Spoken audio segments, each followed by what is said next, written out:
نحمدہ و نصلی علی رسولہ الکریم اما بعد۔ ایک واقعہ سناتا ہوں جس سے بہت سارے سوالوں کے جوابات مل جائیں گے جو میرے بھائی میری بہنیں روزانہ پوچھتی ہیں۔ وہ ہے سلطان محمود غزنوی۔ بادشاہ تھا، ان کا ایک وزیر تھا بہت ہی بااعتماد، بہت ہی وفادار، بہت ہی صاحب اعمال، صاحب کردار۔ وہ وزیر اس سے پہلے کی زندگی اس کی کوئی خاص نہیں تھی، نہ خاص کوئی خاندان تھا، نہ کوئی بڑا وغیرہ وغیرہ۔ تو ایسے حالات سے اٹھ کر آیا تو بااعتماد بن گیا، اس لیے کہ وہ وفادار بھی تھا، صاحب اعمال بھی تھا، صاحب کردار بھی تھا۔ ان کا بیٹا تھا اس وزیر کا، سلطان محمود غزنوی کا خادم تھا، جو وضو کرانا، مسواک رکھنا، لوٹا رکھنا وغیرہ وغیرہ یہ سارے انتظامات کرتا تھا۔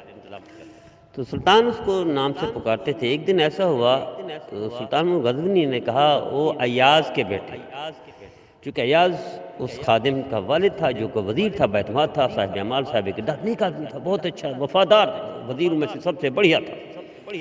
ایاز کے بیٹے پانی لاؤ۔ تو وہ ڈر گیا کہ شاید پہلے تو نام لیتے تھے، آج والد کی نسبت سے کہا تو لہذا ناراض بادشاہ چلے گئے۔ ایک دن گزرا، 2 دن، 3 دن گزرے تو سلطان محمود نے پوچھا ایاز آپ کا بیٹا کہاں ہے؟ انہوں نے پوچھا حضور والا وہ تو ڈر کے مارے سویا ہوا ہے کہ شاید آپ ناراض ہو گئے اور کہیں ایسا نہ اس کی جان نہ چلی جائے۔ کیسے اس نے اندازہ لگا لیا؟ کہ آپ اس کا نام لیتے تھے، اس دن آپ نے کہا ایاز کے بیٹے تو ڈر گیا ہے وہ، اب وہ آ ہی نہیں رہا کہ ایسا نہ ہو اس کی جان پر نہ بن جائے۔ اللہ کے بندے، اس کا نام محمد تھا اور میں اس دن بغیر وضو کے تھا، بغیر وضو کے میں نام محمد لوں، میری غیرت گوارا نہیں کرتی، میں کبھی بھی نام محمد بغیر وضو کے نہیں لیتا۔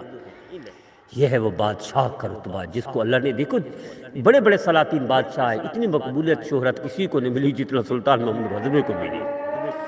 تو میری التجا ہے، میری درخواست ہے کہ آئیے، سب سے پہلے سوال کہ لوگ پوچھتے ہیں کہ محمد نام رکھ سکتے ہیں یا نہیں، رکھ سکتے ہیں، کوئی حرج نہیں۔ دوسرا لوگ بے ادبی کریں گے اس لیے ہم نہیں رکھتے، لوگوں سے آپ کا کیا تعلق؟ نبی کریم صلی اللہ علیہ وسلم کافروں کو قرآن کی آیتیں لکھ کر دی، نبی کریم صلی اللہ علیہ وسلم اپنا نام لکھ کر دیا کافروں کو۔ تو اس اعتبار سے ایک تو یہ ہے کہ محمد نام رکھ سکتے ہیں، کوئی حرج نہیں۔ دوسرا کوئی کرتا ہے بے ادبی گستاخی کرتا ہے تو وہ جانے، اس کا کام جانے۔ اور تیسرا یہ کہ دیکھیں ہمارے علاقوں میں کوئی نام محمد تو ہم بگاڑ دیتے ہیں، ممدہ، ممدو، ممدی، محمد اس طرح کر دیتے ہیں کہ ساری چیزیں خلاف سنت ہے، ساری چیزیں خلاف شریعت ہیں۔ آئیے ہم طے کر لیں، آئیے ہم طے کر لیں کہ آج کے بعد ہم نام محمد کا بھی اسی طرح احترام کریں گے۔ میں چلتے چلتے اذان ہو گئی، اندازہ نہیں تھا، ٹائم نہیں دیکھا تھا، تو واقعے کو پورا کر دوں کہ قیامت کے دن اللہ فرمائیں گے، جس کو قاری طیب سے رحمۃ اللہ لکھا ہے اور مولانا ارسلان صاحب نے اپنی کتاب میں لکھا ہے، اللہ فرمائیں گے یا محمد، سارے محمد کھڑے ہو جائیں گے، اللہ فرمائیں گے میں نے صرف اپنے حبیب محمد عربی صلی اللہ تعالی علیہ وسلم کو پکارا ہے، میں نے کسی اور کو محمد کو نہیں پکارا۔